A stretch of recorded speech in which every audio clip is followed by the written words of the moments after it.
तो अब तो उसकी एज भी काफ़ी हो चुकी है इस लड़के की, लेकिन 2000 में जिस घर में वो रहा करते थे उस घर में कोठी थी, मतलब अच्छा परिवार था, 2 भाई थे, उनके मम्मी पापा थे, सारे रहा करते थे घर के अंदर। तो सब कुछ अच्छा चल रहा था उनकी लाइफ में। उसके पापा किसी ज़माने में फैक्ट्री में जॉब करते थे, लेकिन फिर उनका कुछ ऐसा इतना अच्छा काम चला उनका कि एक पॉइंट के बाद उनकी अपनी खुद की भी 2-3 फैक्ट्रीज हो गई थी, सब कुछ उनका बढ़िया चल रहा था। और उस घर में, जिस घर में उनके साथ ये सब इवेंट्स हुए थे, उस घर में रहते हुए भी उनको 10-12 साल हो चुके थे और सब कुछ बढ़िया चल रहा था उनका। फिर क्या हुआ, 2000 के आसपास में उस लड़के का जो बड़ा भाई था ना, उसकी शादी की एज हो गई थी। तो उसके पापा ने बोला कि भाई अब लड़के की एज तो हो ही रही है और सब कुछ अच्छा चल रहा है घर पे, तो इसके लिए एक लड़की ढूंढ ली जाए। तो उसकी शादी करवाने के लिए रिश्ता वो ढूंढने लग गए। इन्हीं दिनों फिर उसके पापा ने अपनी फैमिली में ये शेयर किया, ये बताया कि जिन दिनों मैं फैक्ट्री में जॉब करता था ना, तो मेरा एक दोस्त था और वो बहुत अच्छा दोस्त था मेरा, और उसकी भी एक बेटी है जो कि शादी की उम्र की हो रखी है, और मैंने उसकी बेटी को देखा हुआ, बहुत सुंदर लड़की है, और फैमिली का, उसके परिवार का तो हमें पता ही है, बहुत अच्छा परिवार है। तो क्यों ना एक बार वहाँ चलते हैं उनसे मिलने, तुम लोग भी देख लो, अगर सब कुछ ठीक ठाक रहा तो फिर वहीं रिश्ता कर देंगे। तो उसके घर वाले तैयार हो गए, ठीक है पापा कह रहे हैं तो एक बार चलते हैं हम। तो उसी संडे को ये सारे उनके घर जाने को तैयार हो गए, उस जो इनके फ्रेंड का घर था। तो वहाँ पे गए तो लड़की को देखा, तो लड़की देखते ही पसंद आ गई इन तीनों को, मतलब मम्मी पापा और ये लड़का, 2 जो भी भाई थे, सबको लड़की पसंद आ गई, सुंदर थी लड़की। और फैमिली को तो ऑलरेडी जानते ही थे इसके पापा, तो फैमिली की तरफ से भी ऐसी कोई दिक्कत नहीं थी। लड़की को भी लड़का पसंद आ गया। अब सब कुछ पसंद आ गया इनको, रिश्ता इनका फाइनल हो गया कि भाई ठीक है रिश्ता करते हैं। और 1 महीने बाद की इनकी शादी की डेट रख दी गई कि भाई 1 महीने बाद शादी करते हैं। लेकिन यहाँ पे एक नोट करने वाली बात यह है कि जब ये लोग देखने गए थे ना उनको, लड़की वालों को, लड़की को देखने उनके घर पे गए थे, तब तक उनको ये तो पता था कि कोई देखने आ रहा है उनका, लेकिन तब तक ये नहीं पता था कि इनका बैकग्राउंड क्या है, कितने पैसे वाले हैं, कैसे क्या है, ये नहीं पता था। ये बाद में पता चला था उनको जब इन्होंने रिश्ता फाइनल कर लिया था। तो ठीक है, लड़के दोनों ने एक दूसरे को पसंद कर लिया और 1 महीने बाद की शादी की डेट रख ली गई। अब होता क्या है, ये पंजाबी फैमिली थी जिनके साथ में यह हुआ था, पंजाबी हिंदू फैमिली। तो इनके यहाँ पे ये था, नॉर्मली होता ही है कि कोई भी शुभ ऐसा कोई काम होने वाला होता है शादी ब्याह का, तो गांव में पितरों का कोई मंदिर होता था इनका, तो वहाँ पे जाके पूजा करनी होती है इनको। तो उन्होंने बताया कि इनके भी पंजाब में कोई जगह का नाम नहीं बताया, वहाँ पे इनके गांव में इनके पितर का कोई मंदिर था, तो वहाँ पे जाके प्रसाद चढ़ाना, कढ़ाई वढ़ाई करते हैं, हर फैमिली में हर उसमें अलग अलग हिसाब होता है। तो इनका भी था कि वहाँ पे पूजा करके आनी है और उनको कुछ चढ़ा के आना है। तो शादी से करीब 15 दिन पहले का इनका बना प्रोग्राम कि भाई गाँव चलते हैं और वहाँ पे प्रसाद चढ़ा के आते हैं। तो ये तीनों ही जाने वाले थे, ये इसकी मम्मी, इसके पापा और वो लड़का जिसकी शादी होने वाले थे। लेकिन बाय चांस की बात है कि जिस दिन इनको जाना था उसे 1 दिन पहले ही इनकी खुद की फैक्ट्री, तो उसमें कोई काफ़ी अच्छा खासा इनका ऑर्डर आ गया था, तो उसके पापा नहीं जा सके वहाँ पे पंजाब में इनके गाँव में। तो ये तीनों माँ बेटे चले गए अपना कार से वहाँ पे। तो उन्होंने जाके अपना पूजा वूजा की तैयारी करी, लेकिन अगले दिन जिस दिन पूजा होने वाली थी उस दिन सारी तैयार हो चुकी थी, तो इसके पापा भी काम वाम खत्म करके वहाँ पे पहुँच गए पूजा के टाइम पे। अब वो पहुँच तो गए, लेकिन ये लड़का बताता है कि जब पापा वहाँ पे पहुँचे ना, तो हम ये देख रहे थे कि पापा का चेहरा उतरा सा हुआ है, बड़ा मायूस से हो रखे हैं वो, जबकि इतनी खुशी का माहौल था, मतलब रिश्तेदार वगैरह सब आ रखे थे, सब खुश थे कि लड़के की शादी होने वाली है, और फैमिली का पहला बच्चा था वो, इनका पहला लड़का था जिसकी शादी होने वाली थी। तो नेचुरल सी बात है, बड़ी धूमधाम से करते हैं ऐसे। तो इन्होंने फिर, लेकिन उस टाइम पे ज़्यादा कुछ नहीं पूछा, इन्होंने पूजा वूजा करी। पूजा होने के बाद में फिर उन्होंने पापा से पूछा कि क्या हुआ पापा, कोई परेशानी है क्या, कुछ बात हुई, आप ऐसे मतलब मायूस क्यों लग रहे हैं। तो उसके पापा ने बताया कि यार वो जो मेरा दोस्त है जिसकी बेटी से शादी होने वाली है, उसकी कल रात डेथ हो गई। अच्छा। तो ये सुन के सबको एकदम से शौक लगा कि अरे ये कैसे हो गया, मतलब इतने अच्छे मौके पे एकदम से इस तरह की न्यूज़ आने तो बहुत बड़ा अपशकुन माना जाता है, और गाँव में तो बहुत मानते हैं इन सब चीज़ों को। तो रिश्तेदार वगैरह थे, उन सब ने ये बात सुनी तो सब ने बोला कि नहीं नहीं, ये तो बहुत बड़ा अपशकुन हो गया है, और अब उस घर में आपको रिश्ता नहीं करना चाहिए, मतलब उस लड़की से आपको रिश्ता तोड़ देना चाहिए। लेकिन कुछ लोग होते हैं जो कि थोड़ा सा उसूलों वाले होते हैं, आप बोल सकते हो, उसने बोला कि नहीं, वो तो मेरा दोस्त का परिवार है, उसके बच्चे हैं, उनके घर में तो ऑलरेडी इतना मुसीबतों का पहाड़ टूट चुका है, उसके पिता की डेथ हो गई, और ऐसे में अगर हम भी उससे रिश्ता तोड़ लेंगे तो ये तो अच्छी बात नहीं है। तो मतलब इन्होंने तो अच्छे के लिए सोचा था, तो इन्होंने रिश्ता नहीं तोड़ा। हालांकि इस बात पे इनके कई सारे रिश्तेदार थे जो कि नाराज भी हो गए थे कि तुम ऐसा अपशकुन होने के बाद भी उनसे रिश्ता नहीं तोड़ रहे हो, तुम्हें बिल्कुल नहीं करना चाहिए रिश्ता। लेकिन वो अड़े रहे कि नहीं, रिश्ता, शादी होगी तो वहीं होगी, और वो माने नहीं। फिर करीब 2 हफ्ते बाद शादी की डेट थी, अपना धूमधाम से शादी हुई इनकी लड़के की, और शादी के बाद वो लड़की इनके घर पे आ गई, जो इसकी भाभी थी, जो इसके पापा के दोस्त की लड़की थी। अब क्या हुआ, शादी के बाद 2-3 महीने तक तो सब कुछ ठीक रहा। मतलब वो घर जिसमें ये पिछले 12 सालों से 10-12 सालों से रह रहे थे, जिसमें खूब इनकी बरकत हुई थी, उस घर में खूब खुशी से रह रहे थे, कोई उसमें पैरानॉर्मल चीज़ें कुछ भी नहीं थी। शादी के 2 महीने बाद से ही ना इनको उस घर में एक अलग ही वाइब आने लग गई। जैसे होता क्या है ना, मतलब जिस घर में हम रहते आ रहे हैं शुरू से, वहां पे जरा सा भी कुछ भी चेंज होता है ना वाइब में, तो हमें फील हो जाता है वो।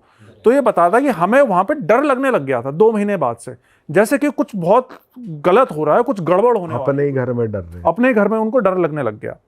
लेकिन ये समझ में नहीं आ रहा था कि ये सब हो क्यों रहा है, क्या ऐसा क्या हो रहा है, मतलब ऐसा अभी तो शादी हुई है, सब कुछ ठीक ठाक चल रहा है, ऐसा क्यों हो रहा है, ये समझ में नहीं आ रहा था। और जो लड़की के फादर की डेथ हुई वो नेचुरली हुई, वो भी पता लगेगा आगे। अच्छा, वो भी आगे पता लगेगा। तो अब इनको ये तो पता चल रहा था भी कुछ ना कुछ गड़बड़ चल रही है, नेगेटिविटी आ रही है घर में, लेकिन अभी तक भी इतना ज़्यादा ध्यान नहीं दे रहा था कि क्यों हो रहा है, कौन क्या कर रहा है, ये सब चीज़ें अभी क्लियर नहीं हुई थी। लेकिन फिर क्या हुआ, एक दिन सुबह सुबह इसके पापा, सबसे जल्दी इसके पापा ही उठते थे, सुबह मॉर्निंग वॉक वगैरह के लिए जाते होंगे। तो सुबह सुबह इसके पापा उठे तो बाहर गेट खोला ना उन्होंने कोठी का, गेट से निकले तो देखा कि इनके जस्ट गेट के सामने एक बकरे का कटा हुआ सर रखा हुआ है। हाँ, और उसके साथ में एक धागा रखा हुआ है, काले रंग का धागा लंबा सा। अब इसके पापा ने एकदम से ये देखा कि अरे ये कहाँ से ऐसी चीज़ आ गई, तो कोई भी नेचुरल से सकपका आ जाएगा एक बार के लिए। तो उसने भी जल्दी से घर के सब लोगों को उठाया, इन्होंने देखा कि ये उन्होंने देखा यार ये क्या क्या चीज़, मतलब ये हरकत किसने कर दी है। तो इन्होंने सोचा कि हो सकता है किसी शायद आस पड़ोस के किसी ने शरारत करी हो हमें परेशान करने के लिए। तो इसके पापा ने एक पन्नी ली, उसके अंदर वो सारी चीज़ें डाली, और थोड़ा सा दूर जहाँ पे कूड़े का ढेर होता होगा, मतलब आसपास का कूड़ा जहाँ इकट्ठा होता था, वहाँ जाके उसको फेंक दिया। उसके बाद घर आ गए। उसके बाद वो दिन तो इनका नॉर्मल गुजर गया। लेकिन फिर क्या हुआ, उसी रात से ही ये जब भी सोते हैं ना, तो इनको किसी औरत के रोने की आवाज़ आती है अपने घर के अंदर से।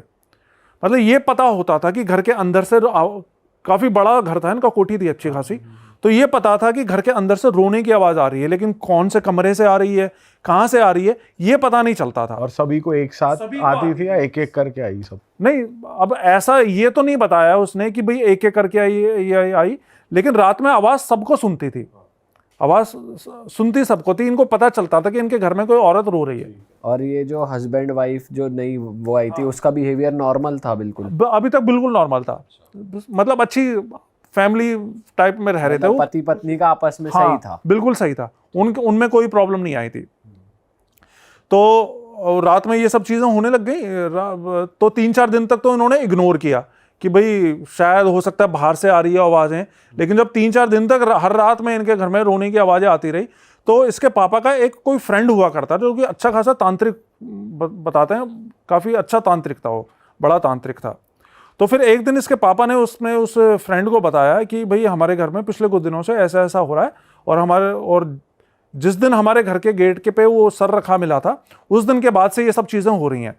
तो उसने बोला कि अच्छा चलो ऐसा करता है, मैं आता हूँ तुम्हारे घर पे और एक बार मैं देखता हूँ कि भाई क्या परेशानी है तुम्हारे घर पे। उससे पहले इन्होंने अपनी वो नहीं देखी घर के बाहर की सराउंडिंग्स की, कहीं बाहर से आ रही हो या क्या आवाज़ें? हाँ, वो तो नॉर्मल चीज़, वो तो उन्होंने हर तरीके से पता लगाने की कोशिश की कि भाई घर के अंदर से आ रही है तो कहाँ से आ रही है, घर के बाहर से तो नहीं आ रही। लेकिन घर के बाहर से नहीं आती थी, वो घर के अंदर से ही आती थी, और घर के अंदर से भी ऐसा लगता था जैसे चारों तरफ से आ रही है। कोई एक पर्टिकुलर उसका ये नहीं था कि भाई इस कोने से कोई आ रही है या उस कोने से आ रही है, ऐसा नहीं था, पूरा घर से ही वो रोने की आवाज़ आती सुनाई देती थी। तो वो इसके पापा के दोस्त आए, वो तांत्रिक जो कि काफ़ी बड़े तांत्रिक थे, तो उन्होंने आके अपनी क्रिया वगैरह करी। तो उन्होंने फिर इनको बताया कि तुम्हारे घर पे ना एक पिशाच को छोड़ा गया है, और इस पिशाच को सिर्फ तुम्हारी मतलब ये जो लड़का था इसकी मम्मी को मारने के लिए छोड़ा गया है। तो इसके पापा ने पूछा कि भाई मतलब मेरी वाइफ को मारने के लिए छोड़ा गया है, लेकिन ऐसा क्यों? हमने तो कभी किसी का कोई बुरा नहीं किया और ना मेरी किसी से कोई दुश्मनी है, हमारा तो किसी से कोई लेना देना ही नहीं है, और रिश्तेदारी में भी हमारे सब अच्छे लोग हैं, तो हमारे साथ कोई ऐसा क्यों करेगा? तो उसने बोला कि इसका तो मैं अभी जवाब नहीं दे सकता हूँ, अभी पहले मेरे को एक क्रिया करके इसको वापस भेजने दो पिशाच को, इसके बाद मैं 2-4 दिन बाद तुम्हें बताऊंगा कि किसका किया धरा है। तो बोला ठीक है। फिर उसने अपनी क्रिया वगैरह करी, जो भी चीज़ें थी, और उस पिशाच को वापस भेज दिया।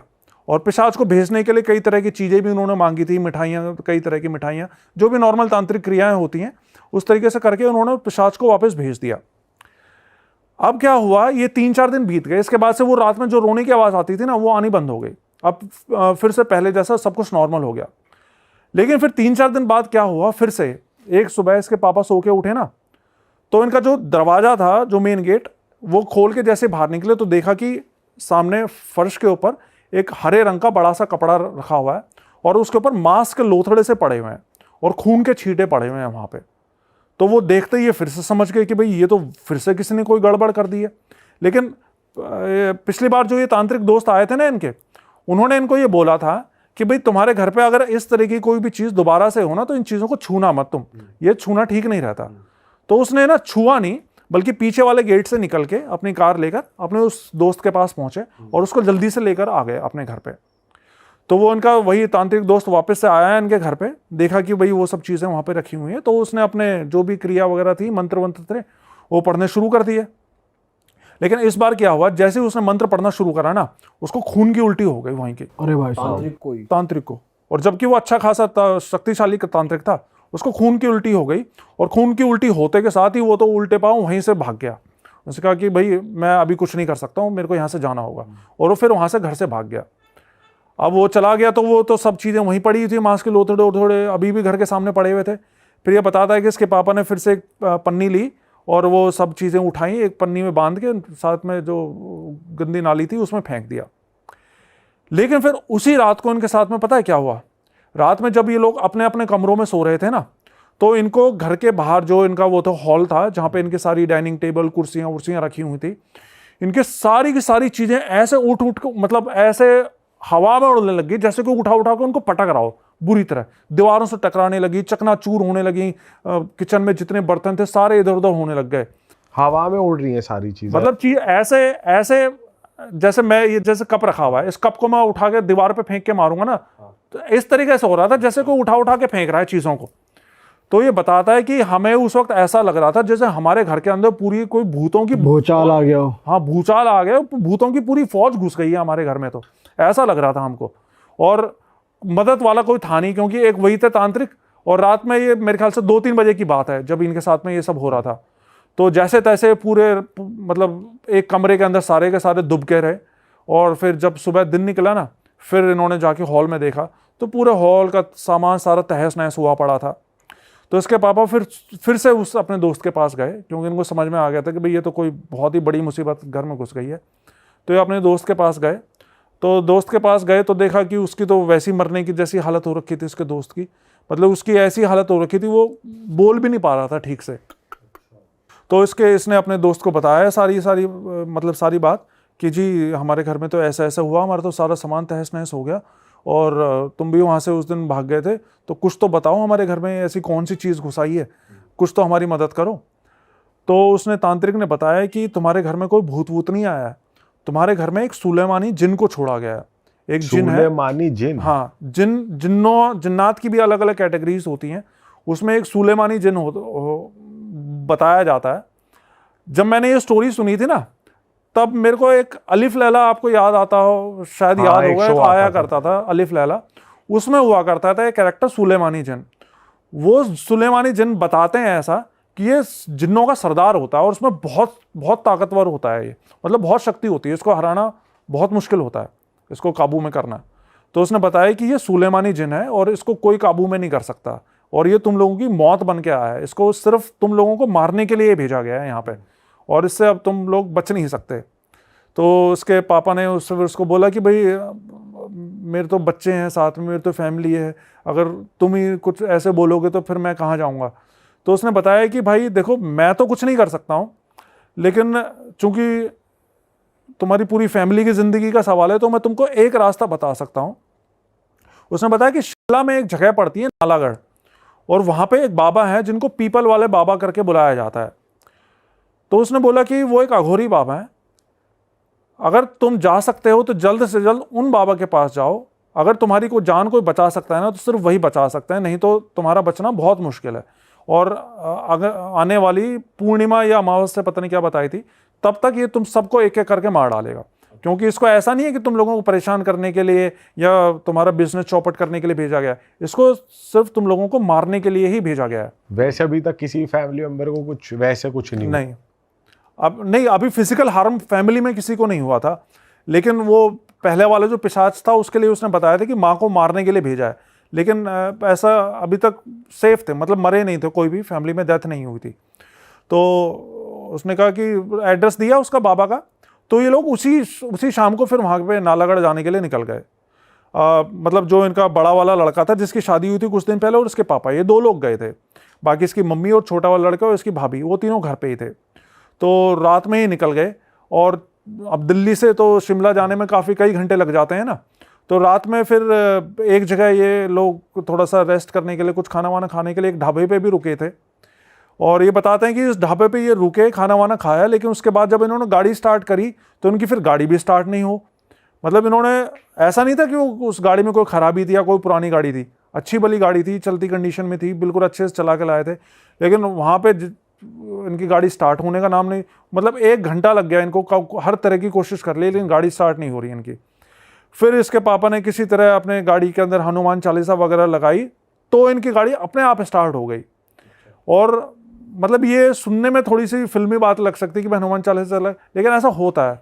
ऐसा बहुत सी स्टोरीज में बहुत से व्यूअर्स ने मेरे को बताया कि ये चीज़ें, जैसे इस तरह के कोई भी भूतिया रास्ते होते हैं ना, कोई भी पैरानॉर्मल एंटिटीज होती हैं, तो वो इस तरीके से करती हैं, वो आपकी गाड़ी बंद कर देंगी, बाइक बंद कर देंगी, लेकिन फिर आप कुछ अपने किसी देवी देवता को याद करोगे तो एकदम से छोड़ देती हैं वो चीज़ को, वो स्टार्ट हो जाती है। तो जैसे तैसे फिर इनकी गाड़ी स्टार्ट हुई, फिर ये ऊपर, मतलब वो ऊपर की तरफ पड़ता है बताते हैं एरिया, तो ऊपर की पहाड़ों की तरफ जाए। एक तो वैसे मतलब 2000 में तो वहाँ पे इतना अच्छा भाई रोड्स वगैरह नहीं बनी होंगी। तो जैसे तैसे ये पहुँचे ऊपर, तो ऊपर पहुंचने के बाद में मतलब सुबह के 4-5 बज गए थे, दिन निकलने वाला था। फिर एक कोई दुकान वाला था, कोई शायद चाय के खोखे वाला था, उससे उन्होंने पूछा कि भाई हमको जो है पीपल वाला बाबा के पास जाना है। तो उसने बोला कि भाई थोड़ा सा आगे जाके ना, वहाँ पे आपकी गाड़ी का रास्ता तो नहीं होगा, आपको गाड़ी खड़ी करनी होगी, वहाँ से आपको पैदल आगे जाना होगा। तो उसने बोला ठीक है। तो आगे गए, तो वहाँ पे सही में फिर एक जगह जाके रास्ता रुक गया था, वहाँ से जंगल स्टार्ट हो गया था। तो वहाँ पे इन्होंने गाड़ी अपनी मतलब पार्क कर दी, और वहाँ से दोनों पैदल पैदल अंदर की तरफ जाने लग गए, जंगल से अंदर। वहाँ पे ये बताते हैं जाते हुए कि उस जगह पे ना इनको जंगल के बहुत से जंगली जानवर भी दिखाई दिए, खतरनाक जंगली जानवर, लेकिन किसी भी जंगली जानवर ने इनका कोई नुकसान नहीं पहुँचाया। तो फिर कुछ दूर चलने के बाद में इनको एक खुला सा एरिया दिखाई दिया, और वहाँ पे एक त्रिशूल गड़ा हुआ था। तो जब इन्होंने त्रिशूल गड़ा हुआ देखा तो इनको थोड़ा सा जान में जाना है कि हाँ चलो हम सही रास्ते पे आए, हो सकता है यहाँ पे बाबा मिल जाए। फिर थोड़ा सा और आगे जाने पे इनको एक छोटा सा मंदिर टाइप कोई बना हुआ था, उसके सामने एक बाबा इनकी तरफ पीठ करके बैठे हुए थे, और अपना जैसे ध्यान वो होता है ना, ध्यान मुद्रा होती है, उसमें बैठे हुए थे। तो ये पीछे जाके उसके खड़े हुए, तो बिना बाबा ने इनकी तरफ देखे, बिना कुछ बोले, बिना कुछ पूछे, उसने बोल दिया कि अच्छा तुम दोनों आ गए बच्चा, तुम्हारे घर पे जिस जिन को भेजा हुआ है, उस जिन को मुझे पता है तुम्हारे घर पे किसी जिन को भेजा हुआ है तुम्हें मारने के लिए, लेकिन कोई बात नहीं, तुम यहाँ पे आ गए हो तो अब सब ठीक हो जाएगा। तो ये लड़का ये बताते हैं कि भाई जब इन्होंने बाबा के मुंह से ये बात सुनी ना कि भाई तुम्हारे घर पे जिन को भेजा गया और तुम ये सब चीज़ें दिल्ली से आए हो इतनी दूर से, तो इनको इतनी हैरानी हुई, क्योंकि इन्होंने तो बाबा ने बात करना तो दूर, बाबा ने पीछे पलट के इनका चेहरा तक नहीं देखा था, लेकिन फिर भी बिना देखे बाबा ने खुद से बता दिया उन्होंने, खुद से बता दिया। मतलब होती हैं सिद्धियाँ होती हैं बाबाओं के पास में, तो बाबा ने खुद से इनको बता दिया। फिर बाबा उठे, फिर बाबा ने इनसे बात की। बाबा ने बताया कि तुम लोग बहुत दूर से आए हो, थक भी गए होगे, तुम एक काम करो, तुम लोग 2-3 घंटे आराम कर लो, सो लो। तो वहीं खुले एरिया में कुछ चारपाइयाँ डली हुई थी, तो वहाँ पे ये लोग दोनों बाप बेटे वहाँ पे सो गए 2-3 घंटे के लिए। बाबा ने बोला था तुम सो आराम कर लो, तब तक मैं कुछ तैयारियां कर लेता हूँ। तो वहीं पर ही पास में कुछ हवन कुंड वगैरह बना था, तो बाबा वहाँ पे हवन कुंड में तैयारी करने लग गए। फिर करीब 3 घंटे बाद इनकी आंख खुली, तो इन्होंने देखा कि बाबा उस हवन कुंड के आगे बैठ के ना कोई किसी तरह की कोई क्रिया कर रहे हैं, और क्रिया करते हुए ऊपर आसमान की तरफ देखते हुए बातें कर रहे हैं उससे। मतलब बातें जैसे हम नॉर्मली अभी बातें कर रहे हैं ना, इस तरीके से बातें कर रहे हैं। लेकिन वो जिस लैंग्वेज में बात कर रहे थे ना, वो लैंग्वेज कोई ऐसी थी जो कि समझ में नहीं आ रही थी। वो कह रहे थे हमें नहीं पता चल रहा था बाबा क्या बोल रहे हैं, किस लैंग्वेज में बात कर रहे हैं, लेकिन वो किसी से बात कर रहे थे आसमान में देखते हुए। फिर बाबा ने उसको बताया, इनको बताया, अपने पास बिठाया, इनको बताया कि मुझे पता है तुम्हारे घर में किसी बहुत ही शक्तिशाली जिन को भेजा गया है, और मैं चाहूँ तो उसको अभी के अभी बांध के यहाँ पे बुला सकता हूँ, उसको यहाँ पे पेड़ पे बांध सकता हूँ अभी के अभी।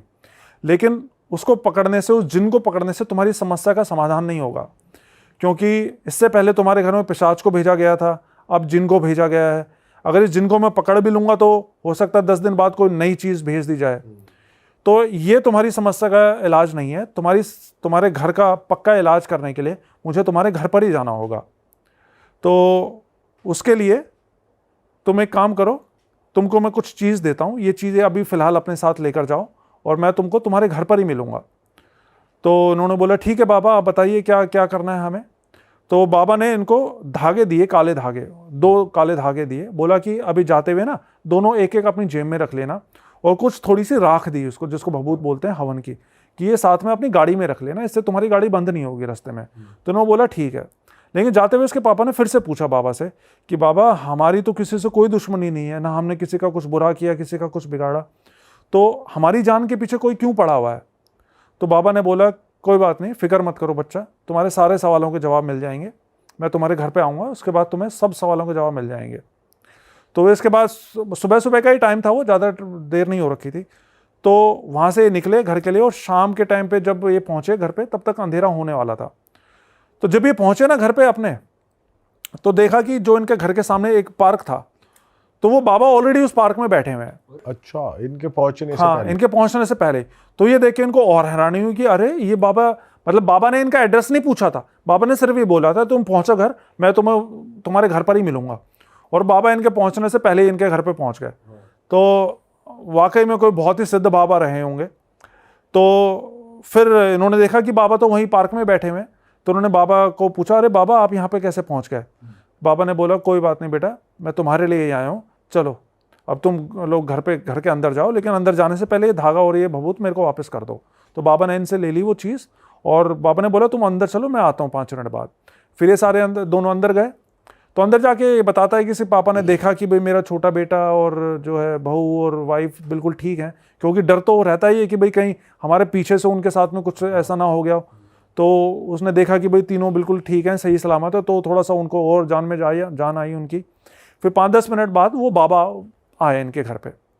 बाबा ने उनसे बोला कि एक काम करो, सबके सब मेरे सामने आके खड़े हो, तुम्हारे जितने भी परिवार के लोग हैं। तो सबके सब इनके सामने आके खड़े हो गए। फिर बाबा ने इनकी बहू से पूछा कि वो सामान कहाँ है जो तेरी माँ ने तेरे को दिया था। अच्छा, हाँ ऐसे ही डायरेक्ट कि वो सामान लेकर आ जो तेरी माँ ने तेरे को दिया है। तो उसने इसकी बहू एकदम से सकपका गई कि नहीं मेरी माँ ने कौन सा सामान दिया है, मेरी माँ ने तो कोई सामान नहीं दिया, मेरी माँ से तो मुझे मिले ही इतने दिन हो गए। तो बाबा ने बोला अच्छा ऐसी बात है, ठीक है, तो जो भी ये चीज़ कर रहा है ना इस घर के ऊपर, वो अभी 5 मिनट के अंदर यहाँ पे या तो पागल हो जाएगा या मर जाएगा। बाबा ने ये गुस्से से बोला उसको। तो बाबा की बात सुन के वो ऑर्डर गई, वो बोली कि नहीं बाबा, नहीं ऐसी बात नहीं है, मुझे अभी अभी याद आया कि कल रात को मेरी माँ आई थी मेरे से मिलने के लिए और वो कुछ सामान देकर गई है मेरे को। तो बाबा ने बोला अच्छा जा लेकर आ वो सामान, क्या है सामान लेकर आ। तो वो अंदर गई अपने कमरे में, अलमारी से एक पोटली निकाल के लेकर आई, हरे रंग की पोटली। तो बाबा को वो पोटली दी, तो बाबा ने वो खोली पोटली, तो उसके अंदर से 7 लौंग और कुछ सिंदूर और इस तरह की चीज़ें कुछ निकाली। फिर बाबा ने जब वो चीज़ें निकाली ना, फिर बाबा ने उसके ऊपर चिल्ला के बोला कि क्यों मारना चाहती है तू उन लोगों को, बता। तो तब तक तो इन लोगों को यकीन ही नहीं हो रहा था कि भाई हमारी बहू ऐसा कर रही है। लेकिन फिर इसकी बहू ने अपने मुंह से सारी बात बताई इनको। इसकी बहू ने बताया कि मेरी माँ जो है वो तांत्रिक के चक्कर, इन सब बाबा बाबाओं के चक्कर लगाती है, बहुत सालों से लगाती आ रही है। तो जब ये रिश्ता हमारे पास में आया और हमें पता चला कि ये लोग इतने पैसे वाले हैं, तो मेरी माँ के और मेरे मन में लालच आ गया। तो हमने सोचा कि शादी के बाद अगर ये लोग मर जाएं तो इनकी सारी प्रॉपर्टी हमारी हो जाएगी। और ये सोच के मेरी माँ ने इनके ऊपर में ये सब चीज़ें करवाना शुरू कर दिया। और वो सब चीज़ें जो इनके घर में होती थी ना, वो और कोई नहीं, इसकी माँ करती थी इस लड़की के थ्रू, अपनी बेटी के थ्रू। तो यही रखती थी सारा ये सामान। रखती थी और वो भिजवाती थी इसकी, उस लड़की की माँ। तो और फिर इसके पापा की मौत कैसे हुई थी इस लड़की के, उसका भी ये बात भी खुली। बाबा ने फिर पूछा, अब ये बता कि तेरे बाप की मौत कैसे हुई थी, तेरे पिताजी कैसे मरे थे। तो इस लड़की ने बताया कि जब मेरे पिताजी को ये बात पता चली ना कि हम ऐसा ऐसा करना जा रहे हैं, मेरी माँ ऐसा ऐसा करना चाहती है कि भाई शादी के बाद 2-4 महीने में इनको ख़त्म करके इनकी सारी प्रॉपर्टी हथिया लेना, तो मेरे पापा ने इस चीज़ के लिए साफ मना कर दिया था कि नहीं, वो मेरा दोस्त है, मैं ऐसा नहीं होने दूंगा, मैं तुम्हारे बारे में उसको बता दूंगा, मैं रिश्ता ही तोड़ दूंगा। तो उस अपने पिता को रास्ते से हटाने के लिए मैंने और मेरी माँ ने मिलकर हमारे पिता की हत्या कर दी, पिता का ही खून कर दिया। तो अपने बाप को भी इस लड़की ने अपनी माँ के साथ मिलकर मारा था। फिर इसके जो बाबा थे, अब सारी तो इनकी पोल पट्टी खुली चुकी थी। और इस लड़की दौरान जो जैसे जिन वगैरह थे उन्होंने कुछ करा नहीं अब तक, जैसे वो जो उस जिन घर छोड़ा में- गया था, हाँ हाँ वो जिन छोड़ा गया था इनके ऊपर। हाँ, तो घर में कोई हरकत नहीं हुई, इतने बाबा नहीं, थे एक, वहाँ? एक, एक अभी अभी वो कॉल करेगा, जस्ट मैं जो बताने जा रहा था, वो अभी बाबा उसको बुलाएगा जिन को। अच्छा। हाँ, मतलब ऐसा है ना, कुछ चीज़ों कुछ केसेस में तो अपने आप चीज़ें सामने आ जाती हैं, कुछ केसेस में उनको सम्मन करना पड़ता है। तो फिर बाबा ने इसको, जब ये सारी चीज़ें खुल गई इसके सामने, फिर बाबा ने इनको बोला कि अब तुम्हें पता चल गया है ना कि तुम्हारा, कि मैं यहाँ पे क्यों आया हूँ। मैं चाहता तो वहीं पर ही उस जिन को बुला देता, लेकिन उससे तुम्हारा घर का समाधान नहीं होता, क्योंकि कल को ये फिर और कोई हरकत करती। तो इस वजह से मुझे यहाँ पर आकर तुम्हारे बीच में इसके मुंह से ही उगलवाना था, क्योंकि अगर मैं भी ये चीज़ बात बोलता तो तुम लोगों को हो सकता है यकीन नहीं होता मेरी बात पे, क्योंकि ऐसी बात पे तो बड़ा मुश्किल हो जाता ना यकीन करना। तो फिर बाबा ने बोला कि अब तुम्हें सच्चाई पता लग गई है ना, तो अब मैं इस जिन का इलाज करता हूँ। फिर बाबा ने अपने जो भी क्रिया वगैरह थी, मतलब उन्होंने एक झोला ले रखा था, उसमें से कुछ राख वाख निकाली, उन्होंने मंत्र वंत्र पढ़ के पूरे घर में इधर उधर फूंका। तो जब वो फूंका ना, तो ये बताते हैं कि इनका एक कमरा था, कोई पर्टिकुलर कमरा नहीं था, एक कमरा था, उस कमरे से लंबा सा काला साया निकल, धुएं जैसा। वो सबको दिख रहा है, सबने देखा हाँ, है। सब घर के वही हैं, हॉल के अंदर ही। और सामने आके खड़ा हुआ उस बाबा के, और जोर जोर से हंसने लग गया वो साया कि अघोरी तुझे क्या लगता है, तू मुझे हरा देगा? मैं सुलेमानी जिन हूँ, सुलेमान नाम है मेरा, और ये सब कुछ छोड़ छाड़ के यहाँ से चला जा, नहीं तो हो सकता है इस फैमिली से पहले तेरी जान मुझे लेनी पड़ जाए। तो वो बाबा को ही धमकी दे रहा है उल्टा, मतलब डरने के बजाय। तो बाबा ने कई तरह की क्रियाएं वगैरह करी, लेकिन उसको ऐसा लग रहा है जैसे कोई असर ही नहीं हो रहा उस जिन को। वो खड़ा अपना हंस रहा है वहाँ पर जोर जोर से। फिर बाबा ने इनसे बोला कि तुम एक काम करो, तुम सारे घर से बाहर निकलो, मैं कुछ करता हूँ। फिर ये सारे घर से बाहर गए। फिर घर से बाहर जाते हुए भी इनको उसके जिन के हंसने की आवाज़ सुनाई दे रही थी, लेकिन फिर 10-15 मिनट बाद, मतलब जो भी आवाज़ें आ रही थी हंसने वसने की और ये सब चीज़ें, वो सब कुछ शांत हो गई। और फिर दरवाज़ा खुला और वो बाबा बाहर निकल के आए।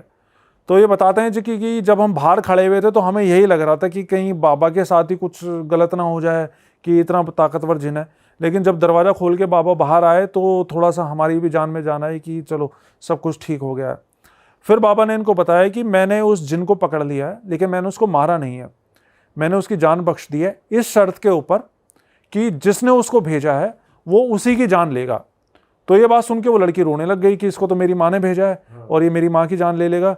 तो वो उसके पैरों में पड़ गई बाबा की, बाबा ऐसा मत करो, मेरी माँ की जान बख्श दो और हम आज के बाद ऐसा कभी भी कुछ नहीं करेंगे। तो बाबा ने बोला ठीक है, मैं तेरी माँ की जान बख्शता हूँ, लेकिन आज के बाद तू इस घर को छोड़ के चली जाए और आज के बाद इन लोगों की तरफ पलट के मत देखियो कभी भी, और अपनी माँ से बोल दियो कि इनका कभी बुरा करने की ना सोचें। तो उसने बोला ठीक है बाबा, अभी तो रात हो रही है, मैं जैसे ही सुबह दिन निकलेगा मैं दिन निकलते ही यहाँ से चली जाऊँगी इनके घर से। तो वैसा ही किया। फिर जब सुबह हुई तो ऑटो पकड़ के इनके घर से चले गए अपने मायके के। उसके बाद ना तो फिर अगले कई दिनों तक कोई कॉल आई, ना वो वापस आई इनके घर पे। लेकिन फिर बाबा जब सुबह जा रहे थे इनके घर से ना, तो बाबा ने बोला कि ठीक है, मैं जा रहा हूँ तुम्हारे घर से, लेकिन जाते हुए मैं तुम्हारे घर को एक बार सुरक्षा कवच से वो कर देता हूँ, बांध देता हूँ, जिससे कि अगर दोबारा से कोई भी तांत्रिक प्रयोग या कोई चीज़ भेजी जाती है तुम्हारे घर पे, तो मेरे को वहाँ पे अपने धाम में बैठे बैठे पता चल जाएगा कि भाई तुम्हारे घर पे कुछ चीज़ आई है, और मैं वहीं उसको बांध के बुला लूँगा। तो इसके बाद ये चले गए, बाबा अपने वहाँ चले गए, और वो उनकी बहू भी अपने मायके चली गई। उसके बाद ना कोई कांटेक्ट हुआ, नहीं हुआ। लेकिन फिर क्या हुआ, करीब 1 महीने बाद इनको पता चला कि इसकी माँ की डेथ हो गई है, उसकी बहू की माँ की डेथ हो गई है। तो जब इनको ये पता चला कि बहू की माँ की डेथ हो गई है, तो ये दोबारा से उस बाबा के पास गए। कोई कांटेक्ट नंबर, फ़ोन नंबर वगैरह तो था नहीं जिससे बात कर सकते, तो दोबारा नाला कर गए और बाबा को बताया कि बाबा उसकी माँ की मौत हो गई है, और आपने तो बोला था कि भाई उसके आप जान बख्श दोगे। तो बाबा ने बताया कि मैं उसकी जान बख्शना चाहता था, लेकिन वो औरत अपनी हरकतों से बाज ही नहीं आ रही थी। उस दिन जब वो उसकी लड़की चली गई तुम्हारे घर से, उसके बाद उसी रात को उसने एक बानो नाम की चुड़ैल को तुम्हारे घर पे भेजा था, लेकिन चूंकि तुम्हारे घर पे सुरक्षा कवच लगा हुआ था तो उसको वो अंदर घुस नहीं पाई, और उसको बांध के मैंने यहाँ पे बुला लिया। और उसके बाद भी वो आए दिन कभी कुछ और कभी कुछ तुम्हारे घर पे वो चीज़ें छोड़े जा रही थी, वो बाज नहीं आ रही थी। मैंने उसको बहुत कोशिश करी समझाने की इन सब चीज़ों से बाज आ जा, लेकिन वो नहीं मान रही थी। इसलिए आखिर में मुझे इस जिन को छोड़ना ही पड़ा, और जैसे कि इसने वादा कर रखा था जिन ने कि जाते ही उसी की जान लेगा जिसने इसको भेजा है, तो इसने सबसे पहले उसी की जान ले ली। तो ये थी ये पूरी स्टोरी। सिर्फ लालच की वजह से वो, मतलब अच्छा भला करते हैं लोग ऐसे लालच की वजह से। देहरादून में एक ऑफिसर बैठते हैं, नाम नहीं बताऊंगा उनका भी। वो पहले ना कर्नाटक में थे, एक जंगल में। उन्होंने मेरे को बताया, मतलब हमें ना क्या था, एक मैं सोशल सर्विस करने गया था, तो जो अंदर गांव वाले रहते हैं ना, उनको हम उनके लाइट नहीं होती, तो हम बल्ब देने गए थे जो सोलर पैनल से चलते हैं, तो मैं डिस्ट्रीब्यूट करने गया था। तो उन्होंने भाई मेरे को बताया कि मैंने तुम्हारी वीडियोस देखी, तुम इन्वेस्टिगेट करते हो भूतों के यहाँ, ये वो। कह रहे मेरे साथ भी हो रखा है, तुम यकीन नहीं मानोगे, बताऊंगा तो। अच्छा। हाँ, और क्या है ना, मतलब चाहता था मैं कि वो पॉडकास्ट करे हमारे साथ, लेकिन क्या होता है ना, इनका बोल नहीं सकते, रूल्स होते हैं ना कि मतलब एडिशनल उसमें जा नहीं सकते भी। तो भाई उसने मेरे को ऐसी किस्सा बताया ना, कर्नाटक के जंगल का है, कर्नाटक का जो टाइगर रिजर्व है उसका।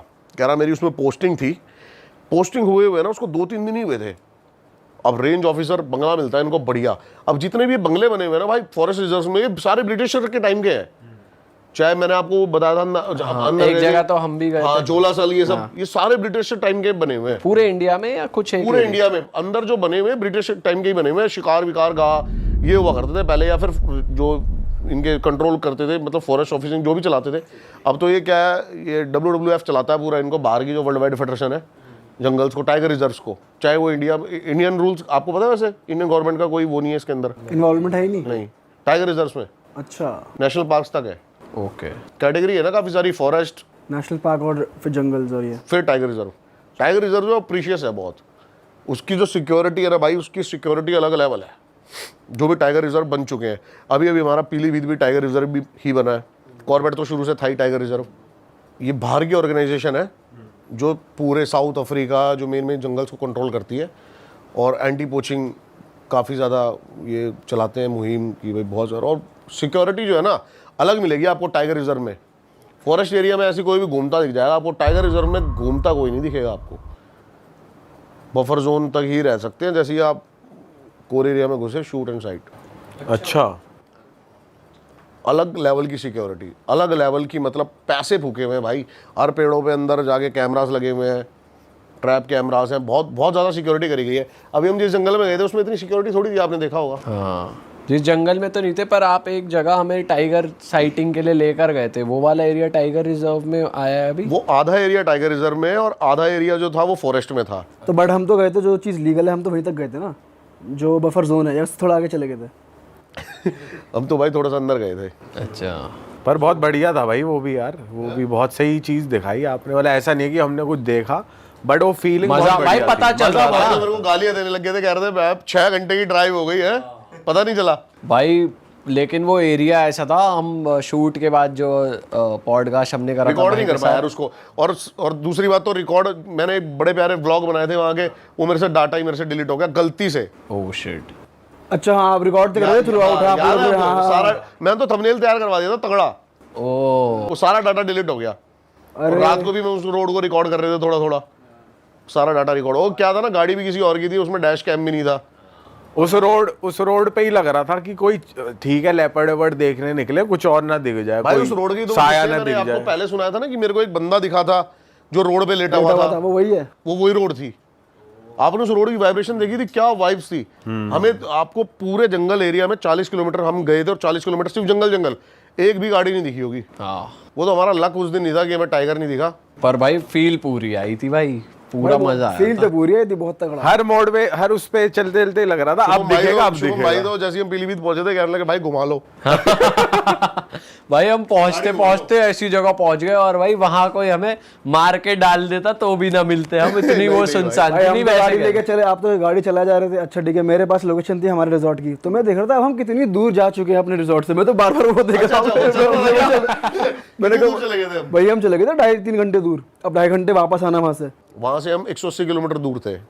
180 गए थे, 180 आए थे। भाई बहुत, एक तरीके से हम दिल्ली आ गए और फिर वापस पहुंचे। मतलब 2 घंटे 2.5 घंटे जाना, 2.5 लेकिन भाई आना, आप ट्रस्ट 5। नहीं करोगे, मैंने पूरे एफर्ट डाले थे अपने, हाँ नहीं, नो डाउट भाई, वाइल्ड लाइफ अच्छी दिखा सकूं। नो डाउट भाई। और शाम वाली सफारी भी बहुत तगड़ी थी भाई, वो भाई उसके फुटेज डिलीट हो गई, वरना तो भाई वो मजेदार मजेदार सीन थी था भाई, मजा। मतलब वो नसीब वालों को मिलती है भाई लेकिन सच में जैसे आपने बताया था ना भाई, नेचर में जाके जो नेचुरल आवाजें आ रही है, चांद देखा था झरना कितना बह बड़ा रहा लग है रहा था। भाई। हाँ भाई, वो अलग थी भाई वो फीलिंग ना वहाँ पे अंदर जाके, क्योंकि जिस जोन में हम थे, एक तो वहाँ पे आवाज आ रही थी थोड़े एनिमल्स की और चिड़ियाओं की आवाज आ रही थी, और अब एकदम बीचों बीच और ऊपर से चांद की वो रोशनी रात वाली।